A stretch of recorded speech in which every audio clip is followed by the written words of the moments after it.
পুরো জায়গাটা ঘিরে ফেলেছে।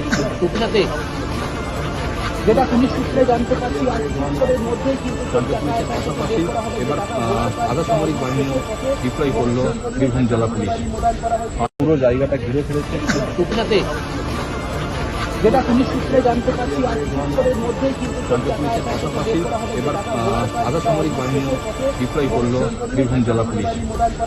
মোহাম্মদ নজিবুদ্দিন আলিয়াস টুলু মন্ডল মোহাম্মদ বাজার এরিয়ার ওনার সিন্ডিকেটেড ক্রিমিনাল অ্যাক্টিভিটি গ্রুপের লোকের কাছে রাখা আছে।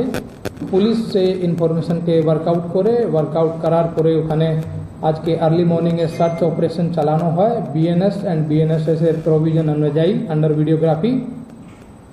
মর্নিং থেকে সার্চ অপারেশন এখন কন্টিনিউ চলছে। এখন অবধি যে ওখানে পাওয়া গেছে প্রায় 28.5 কোটি ক্যাশ অ্যান্ড 15 কেজি গোল্ড বার এটা ওখান থেকে রিকভারি হয়েছে।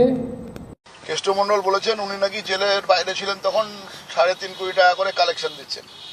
রেকর্ডে তো কোথাও 3.5 কোটি টাকা ডেলি জমা হয়েছে এটা আমরা দেখতে পাচ্ছি না।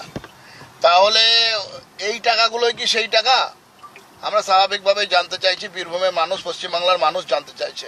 মণ্ডলরাই বোলপুরের মণ্ডল থেকে একদম কালীঘাট পর্যন্ত টাকা পাঠিয়েছে, এ সমস্ত কিছু কোশ্চেন আসছে।